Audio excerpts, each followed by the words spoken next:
আল্লাহ পাক রব্বুল আলামিন বলে, ও আমার বান্দারে, দুনিয়ার জিন্দেগিতে আমি আল্লাহ পাক রব্বুল আলামিন তোমাদেরকে পাঠাইলাম রে বান্দা ক্ষণস্থায়ীর জন্য।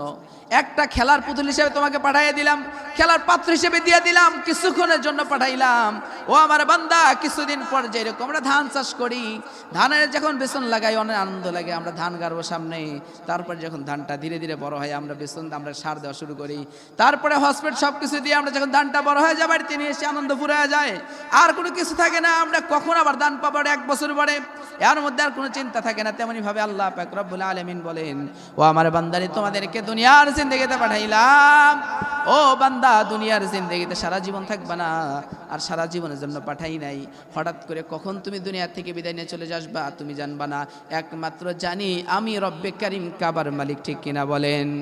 ও সম্মানিত প্রিয় ভাইরা আমার, তাই দুনিয়ার জিন্দেগিতে গোলামি করবো কার? আরো জোরে বলেন কার? এই দুনিয়ার জিন্দেগিতে গোলামি করতে হবে আল্লাহর। আবার আমরা অনেক সময় চিন্তা করি, হায় রে হায়, আমরা নামাজও পড়ি আবার তো পাপের মধ্যে ডুবে যাই, পাপের মধ্যে চলে যাই, গুনাহের মধ্যে চলে যাই, আল্লাহ জানে আমাদের মাফ করবে না। কোন সময় হতাশ হওয়া যাবে না। আল্লাহ পাক রব্বুল আলামিন বলেন, কুল ইয়া ইবাদিয়াল্লাযীনা আসরাফু আলা আনফুসিহিম লা তাকনাতু মির রাহমাতিল্লাহ ইন্নাল্লাহা ইয়াগফিরুয যুনুবা জামিআ ইন্নাহু হুয়াল গফুরুর রহিম। কুল হে নবী বলুন, ইয়া ইবাদি, আমার বান্দা। বলুন তো আমরা কার বান্দা? আরো জোরে বলেন কার বান্দা? হিন্দু আল্লাহর সৃষ্টি, বৌদ্ধ আল্লাহর সৃষ্টি, ইহুদিরাও আল্লাহর সৃষ্টি, সকলে কার সৃষ্টি?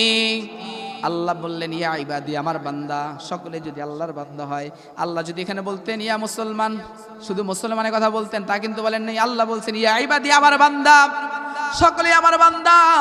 ও আমার বান্দারা, দুনিয়ার জিন্দেগিতে আমি আল্লাহ পাঠাইলাম, কি পাপ করেছে? ইয়া ইবাদি আল্লাযিনা আসরাফু আলা আনফুসিহিম, ও বান্দারে, তুমি জীবনে কি এমন পাপ করছো যে পাপ করতে করতে ভুলে গেছো?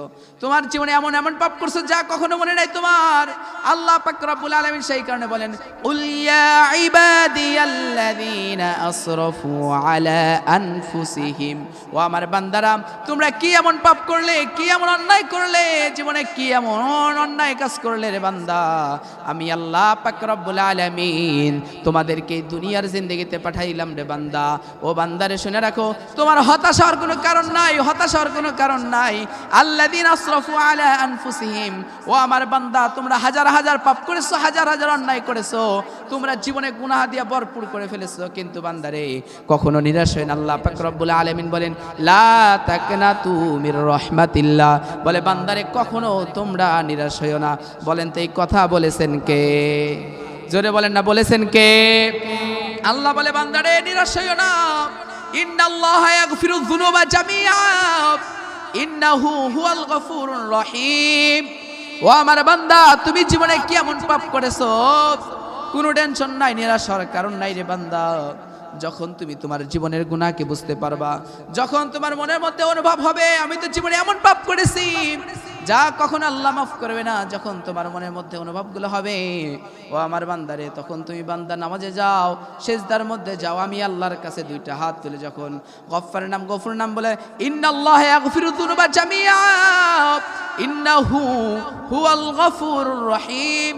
ও আমার বান্দারা, সিজদার মধ্যে যাইবা, যখন চোখের পানি ফালাইবা, আমি আল্লাহ পাক রব্বুল আলামিন বলে দিলাম, তোমার দুই চোখের পানি, যখন 2 ফোঁটা চোখের পানি আমি আল্লাহর কাছে পড়বে, ওই চোখের পানি পড়তে দেরি হয় রে বান্দা, আমি আল্লাহ তোমারে ক্ষমা করতে দেরি করি না।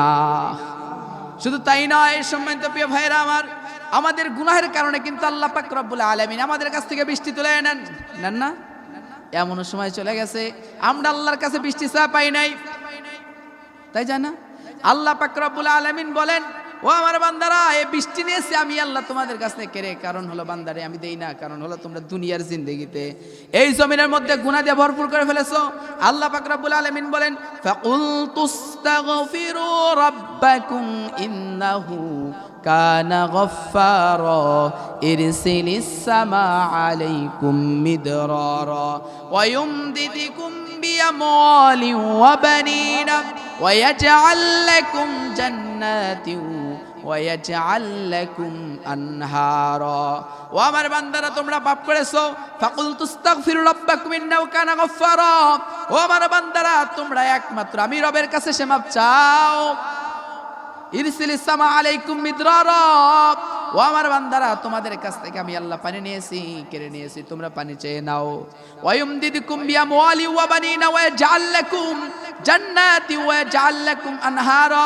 ও আমার বান্দারা, তোমার সন্তান হয় না, সন্তানাদি লাগবে, তোমার বাড়ি লাগবে, তোমার গাড়ি লাগবে, তোমার টাকা পয়সা লাগবে রে বান্দা, তোমার জান্নাত লাগবে, তোমার দুনিয়া লাগবে, সবকিছু আমি রব্বে কারিমের কাছে, আমি কাবার মালিকের কাছে, আমি রফিকে আলার কাছে সবকিছু চেয়ে নাও। জোরে বলেন না সুবহানাল্লাহ। কত সুন্দর আল্লাহ বলে দিলেন, তোমার কি লাগবে? তোমার গুনাহের কারণে আমি নিয়ে নিছি, কিন্তু বান্দারে তোমাকে তো দুনিয়ার জিন্দেগিতে পাঠাইছে আমি আল্লাহ। আমাদের পাঠাইছেন কে? আল্লাহ। বলে আমি তোমার গুনাহের কারণে সব নিয়ে নিছি, কিন্তু বান্দারে আমি আল্লাহর কাছে যখন নত হইবা, আমি আল্লাহর কাছে যখন চাইবা, আমি আল্লাহ বলে দিলাম তোমার চাইতে দেরি হবে, আমি আল্লাহ দিতে দেরি হবে না। ছোট্ট একটা ঘটনা শোনেন। হাকিমুল উম্মাহ আশরাফ আলী থানভী রাহমাতুল্লাহ আলাইহিতে বর্ণিত। হাকিমুল উম্মাহ আশরাফ আলী থানভী রাহমাতুল্লাহ আলাইহি বলেন, এক এলাকার মধ্যে একটা জঙ্গল ছিল। কি ছিল? যে জঙ্গলের মধ্যে, ওই জঙ্গলটা এমন এক জায়গায় পড়ছিল যেরকম চতুর্দিক দিয়ে বাড়ি, মাঝখানে জঙ্গল। এরকম আছে না অনেক জায়গায়? অনেক জায়গায় আছে। চতুর্দিক দিয়ে বাড়ি, মাঝখানে পড়ছে একটা জঙ্গল, ছোট্ট একটা জঙ্গল। ওর মধ্যে থাকতো কিছু বানর। আর বানর কিন্তু মানুষের ক্ষতি করার জন্য এক্সপার্ট, ঠিক না? একটা কলা গাছের কলা থিয়ে দিবেন, বানর যদি দেখো কলা থাকবো না। ছোট বাচ্চা যদি পায় দেখবেন বানর কিন্তু খামসানি শুরু করে দেয়। হাকিমুল উম্মাহ আশরাফ আলী থানভী রাহমাতুল্লাহ আলাইহি বলেন, এক এলাকার মধ্যে ছোট্ট একটা জঙ্গল ছিল, যে জঙ্গলের মধ্যে কিছু বানর থাকতো। ওই বানরগুলা এলাকার মধ্যে মানুষের ফসল ফলাদি, মানুষের ছোট্ট ছোট্ট বাচ্চাদের ধরে খামসাইতো, মানুষের জমা জমি নষ্ট করতো। তাই করে না? নষ্ট করতো। হাকিমুল উম্মাহ আশরাফ আলী থানভী রাহমাতুল্লাহ আলাইহি বলেন, ওই এলাকার মানুষজন অদিষ্ট হয়ে গেছে, তারা ক্ষিপ্ত হয়ে গেছে, এই বানরগুলাকে বাঁচা রাখা যাবে না, এই বানরগুলা আমাদের ক্ষতি করে, এই বানরগুলা আমাদের অন্যায় করে, এই বানরগুলা আমাদের ফসল ফলাদি নষ্ট করে, এই বানরগুলাকে বাঁচা রাখা যাবে না। ওই এলাকার মানুষজন সকলে বুদ্ধি পরামর্শ করে, সকলে একদিন মিটিং এ বসলো। বসে কি করা যায় বলে, এই বানর যখন ঘুমায়, রাত্রিবেলা যখন সকলে একত্র হয়, ওই সময় জঙ্গলের চতুর্দিক দিয়ে আমরা পেট্রোল ঢেলে দেবো, ঢেলে দিয়ে আগুন ধরায় দেবো, তাহলে বানরগুলো মারা যাবে। মানুষজন এলাকার সকলে বসে বুদ্ধি পরামর্শ করলেন। বুদ্ধি পরামর্শ করে ওই বানরগুলাকে একদিন রাত্রেবেলায়, যখন বানরগুলাকে নির্মূল হয়ে গেছে গভীর রাতে, ওই সময় এলাকার সকলে মিলে ওই জঙ্গলের চতুর্দিক দিয়ে পেট্রোল ঢেলে দেয়। পেট্রোল ঢেলে দিয়ে যখন আগুন ধরায় দেয়, ওই জঙ্গলের চতুর্দিক দিয়ে আগুন ধরে যায়। জঙ্গলের চতুর্দিক দিয়ে যখন আগুন ধরে যায়, আগুনগুলো যখন চাপতে থাকে, বানরের কাছ বরাবর এসে যায়, বানরগুলা ছড়াছড়ি শুরু করে দেয়। কিন্তু যেদিকে যায় সেই দিকে আগুন, যেদিকে যায় সেই দিকে আগুন। বানরগুলা চিৎকার শুরু করে দেয়। বানরগুলাও, বানরকে ডাকতে একজন বোঝেন, সে কে? বানরের ডাকে একজন বোঝে। আমরা মানুষ বুঝি না। বানর ডাকে আল্লাহকে। বানররা সব কিসমিস শুরু করে দিছে। বানরগুলা হাকিমুল উম্মাহ আশরাফ আলী থানভী রাহমাতুল্লাহ আলাইহি তার ভাষায় বলেন, হাকিমুল উম্মাহ আশরাফ আলী থানভী রাহমাতুল্লাহ আলাইহি বলেন, ওই সময় বানরগুলা সকলে একত্র হইয়া মাওলাই কারিমের কাছে হাত তুলে, দুই হাত তুলে, পাও তো হাত তুলতে পারে, বলে হাকিমুল উম্মাহ আশরাফ আলী থানভী রাহমাতুল্লাহ আলাইহি বলেন, তারা একবারে মালিকের দিকে মুখ দুইটা দিয়ে, মুখটা ওই দিক তাকায়া বারবার কিসমিস কিসমিস আওয়াজ শুরু করে দেয়। তাদের ভাষায় বলেন, বানরগুলা যখন আল্লাহর কাছে ডাক দিয়ে বলে, আল্লাহ আমরা ভুল করেছি, আমরা ভুল করেছি, আমরা পাপ করেছি, আমাদেরকে মাফ করে দাও, আর কখনো মানুষের ক্ষতি করব না, মানুষের অন্যায় করব না, আর কখনো মানুষের ক্ষতি করতে যাব না, মানুষের ক্ষতির ধারে কাছে যাব না, আর মানুষের অন্যায় করব না। হাকিমুল উম্মাহ আশরাফ আলী থানভী রাহমাতুল্লাহ আলাইহি বলেন, ওই মানুষগুলা যখন আগুন ধরায় দিল, আর বানরগুলা যখন কিসমিস আওয়াজ শুরু করে দিল, যখন বানরগুলা কান্নাকাটি শুরু করে দেয়, ওই সময় আল্লাহ পাক রব্বুল আলামিন ওই বানরগুলার কান্নাকাটি দেখে আল্লাহ পাক রব্বুল আলামিন বানরদেরকে মুষলধারে বৃষ্টি দিয়ে দেয়। তাহলে আল্লাহ কিন্তু বানরদেরও মাফ করে, কিন্তু আমরা তো মানুষ। আমাদের সৃষ্টি করছেন কে?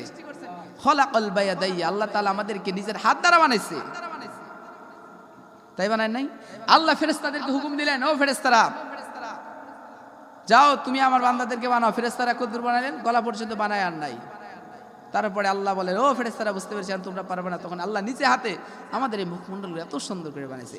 সেই কারণে আল্লাহ তাআলা বলেন, লাকাদ খালাকনাল ইনসানা ফি আহসানি তাকবীম, ও আমার বান্দা তোমাকে সবচাইতে সুন্দর চেহারা দিয়ে আমি আল্লাহ পাক রব্বুল আলামিন বানাইছি।